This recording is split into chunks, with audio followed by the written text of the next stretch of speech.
Sophisticated, investigative, calm, and slightly noir. If you look at history, Gen X is often skipped. We talk about the boomers' idealism and the millennials' digital revolution, but in between lies a generation that was raised in the shadows. Gen X was the first generation where both parents entered the workforce in mass. They were the Latchkey kids.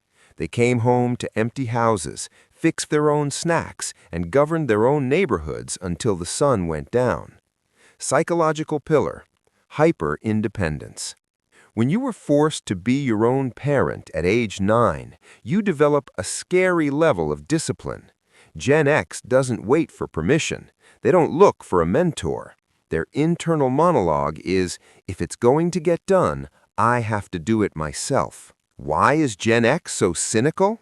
It's not a personality flaw, it's a survival mechanism. They grew up during the Cold War, the energy crisis, and the rise of the 24-hour news cycle. They watched institutions they were told to trust, government, marriage, and corporate stability crumble in real time. Psychological concept, the bullshit detector. Gen X has the highest radar for inauthenticity of any generation. This is why their media, from The Breakfast Club to grunge music, focused on selling out as the ultimate sin.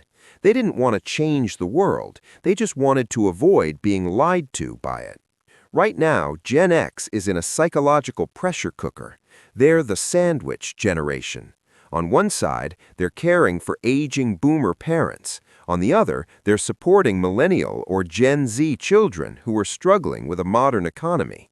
The psychological cost, silent burnout.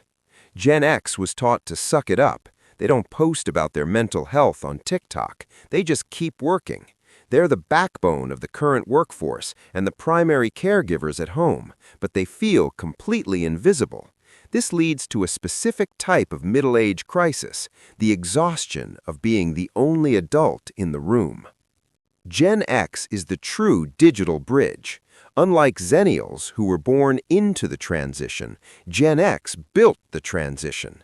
They remember life before computers, but they were the ones in their 20s who coded the original web. They understand the why behind the technology.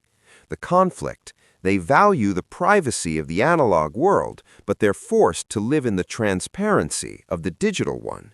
This creates a psychological friction, a longing for the days when you could disappear, mixed with the necessity of being online to survive. Ironically, the generation that was left alone is now the one that pioneered helicopter parenting. Because Gen X felt the sting of neglect or the danger of unsupervised streets, they overcorrected with their own children. They created the safety culture we see today. The internal paradox. Gen X wants their kids to be independent like they were, but they're too terrified of the modern world to let them out of their sight. This creates a unique guilt, feeling like they're weakening the next generation while simultaneously trying to protect them. Gen X isn't the lost generation, they're the foundational generation. They're the pragmatists, the ones who can fix a bike, code a website, and care for a parent all in the same afternoon without asking for a like or a share. To the Gen Xers watching, we see you. The work you do in the shadows matters. You don't have to dim your light just because the world is focused on the generations around you. Call to action. If you're a Gen Xer who is tired of being the invisible bridge, hit that subscribe button. We're deep diving into the psychology of every generation to help us understand each other better. Comment below, what was your favorite Latchkey memory? Or what is the hardest part about being in the sandwich right now?